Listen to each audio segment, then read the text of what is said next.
Hi, I'm Chris Shondell with Young Audiences in New Jersey and Eastern Pennsylvania, and I'm presenting a three-part video series on using OBS for live streaming. This is part one, which will be going over the basic settings in OBS and covering scenes and sources. Part two will be covering camera settings and options, and part three will be covering audio settings and options. So let's get started. Okay, so when you open up OBS for the first time, this is what the layout's going to look like. There are ways to manipulate the layout by dragging these windows back and forth if you want to make them larger or smaller. You can adjust things like that. You can also move these windows around if you really wanted to, change their order. You can do that. You can also adjust this window up and down, make it larger or smaller.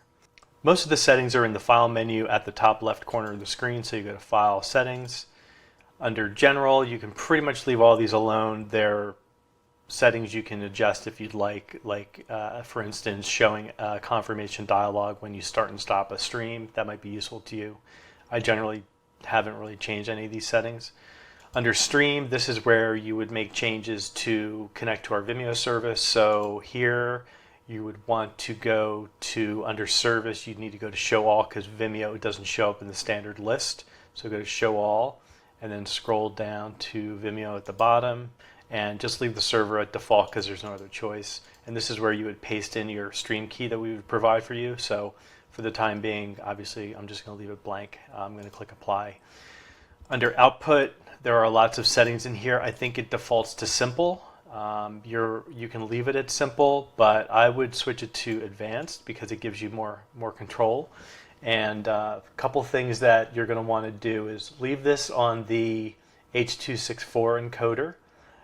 That would be your best choice, and leave it at the constant bit rate. And you may want to change this bit rate to, if it defaults to a higher number, to 4000, say, you might want to lower your bit rate based on how capable your computer is and how good your internet connection is. So I would say the minimum you'd want to go to is 1500, and then you could go to 25 or even 4000 if you have a capable enough computer to do that.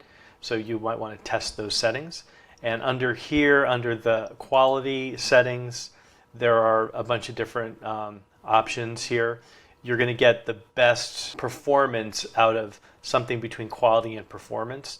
If you go with max quality, it's just going to make your computer work harder. So just keep that in mind. So I'm just going to leave it at quality. And all these other settings you can just leave default. I wouldn't mess around with any of those. Under audio, I have discovered that it's best to just disable everything in here unless you want your microphone available all the time, no matter what scene you're in, or you want your desktop audio available all the time, regardless of what scene you're in.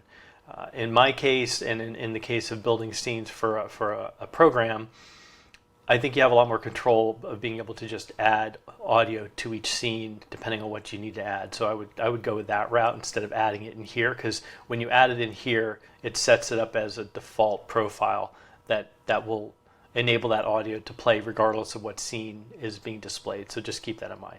So under the video settings on the left sidebar, there's a few settings in here that you need to keep in mind. The two important settings in here are the base canvas resolution and the output scaled resolution. So the base canvas resolution is basically the frame that you set up all your scenes and sources in. So if you set it to 1920 by 1080, you're going to want your video sources, like your camera sources, to be also at that same resolution. If you create any graphics, that might be like a background or like a green screen, or putting elements into those scenes, you may want to set those images at the same resolution so that they're maintaining the same aspect ratio, so that they fit the frame correctly, and that way you don't have to scale them up and down, because if you take a small image and you stretch it and you scale it up, it's not going to look as good because it's going to stretch the pixels out. So the second setting that's in here that's important is the output scaled resolution, and that is what is captured when you click on the record button down in the lower right corner here. And if you change it from 1920 to 1080 to something smaller, it's just going to produce a smaller output to that video. So this does not affect the streaming version of the video that gets streamed out to Vimeo or any other service for that matter, that actually gets changed in the output settings in here. If you click on output and you look at this rescale output checkbox, if you check that, you can change the output resolution to something smaller, like 1280 by 720, for instance. So it is a little bit confusing that they put those in two different places, because this is technically the output for streaming, where this isn't mentioned in streaming, it's mentioned in output. And under video, this seems like it would be the scaled resolution that gets put out to the streaming service, but in fact, that's only for recording. So just keep those settings in mind. And now I'm going to just go over working with scenes and sources. So think about scenes as a collection of assets, a collection of sources, different things that you can add to a scene that you can put into your output window. So I have this scene selected here, first scene, and I'm going to click on the plus icon, and I'm going to add a video capture device. In this case, I'm going to be adding my webcam, which I have attached to my computer.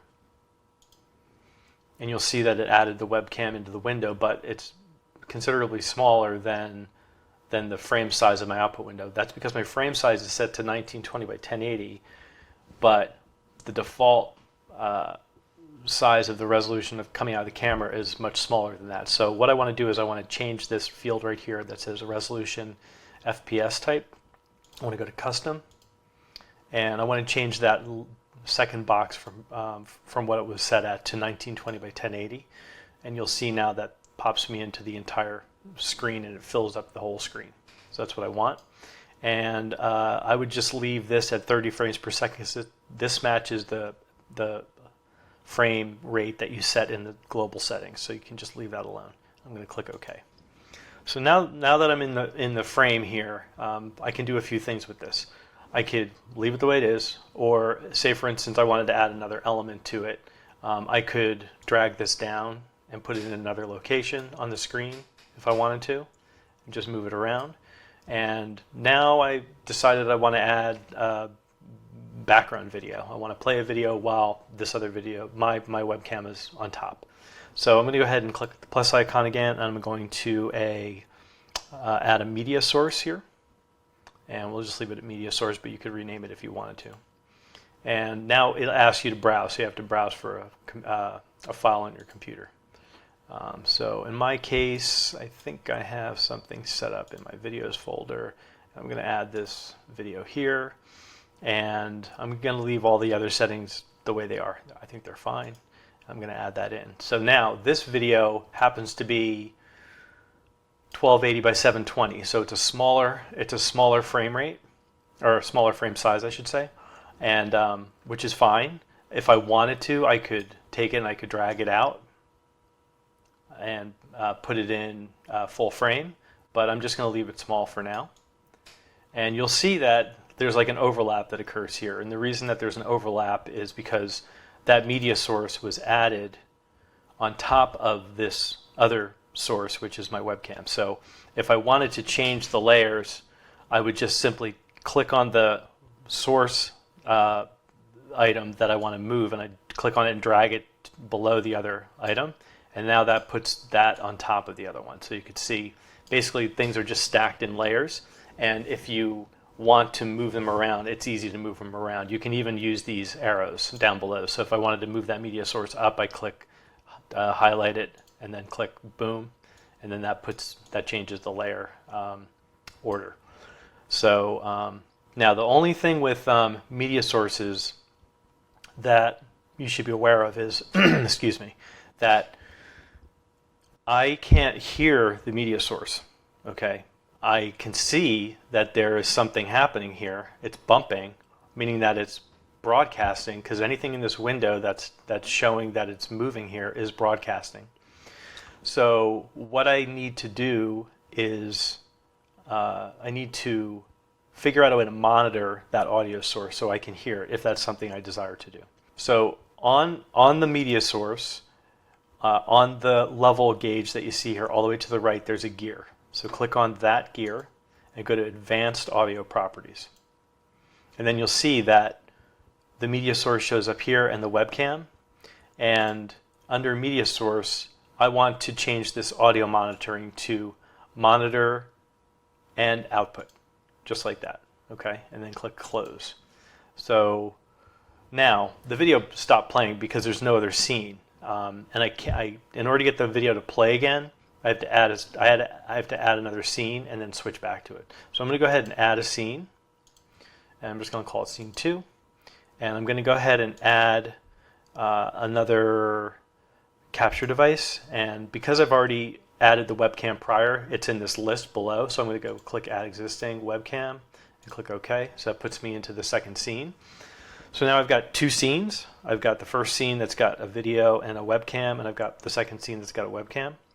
And I'm going to go ahead and go back to the first scene, and that video should play, and now I should hear it because I'm monitoring it. So let's see if that works. I'm Michelle Russo from Young Audiences, New Jersey. So that worked. That clearly was good. Now the only issue is that the level on that was really loud. So what I could do is I could go into that audio property. I could change the level here. From Young Audiences, New Jersey and Eastern PA. Which is Young easy to do. Committed to being part or of under that gear icon, there's a way to adjust the level here. So you can see it's already set to like -19 decibels. That's because I dragged this slider, but you could change it here or on the slider. So that's how you do that. Simple enough. The last part of this is that right now I'm not seeing my own voice showing up in this level here at all. So I've got no audio that's actually playing, capturing my voice. So what I want to do there is I need to add an audio device to this. Now remember, I turned off all the audio settings. I disabled everything in the global settings. That way you can go into each scene and add the audio as you need it. It's going to make it a lot more easy to understand what's going on when you do it that way. So under sources, I'm going to go ahead and add another source, and I'm going to add an audio input capture, which you see up at the top here. I'm going to choose that, and we're going to call this webcam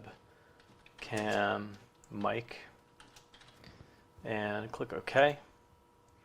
And it is looking for a default device, which currently happens to be the microphone that is connected to me. But I don't want to use that with the lavalier. I want to use the webcam. So I'm going to switch that to the webcam, and I'm going to click OK. So now I clearly can see that I've got levels here, which is great. I can also adjust those levels just like this if I wanted to. I could also go into advanced audio properties for that, change any of the settings in here. I could also monitor my own audio, but I'm not going to do that. I think that would make things very confusing if I did that. So that's pretty much how it works. You know, scenes, sources, adding audio, adding video. There are lots of different options to add different elements into your scenes. You would probably just have to experiment with them a little bit. You can add graphics that have transparency so things can lay over top of one another. You can do green screens. It's unlimited as the amount of options. You know, sky's the limit. So go through all the settings, learn how they work, experiment a little bit, and have fun with it. So that's part 1. Part 2 is going to be covering adding additional cameras to OBS. So look forward to getting to that next video. Thanks.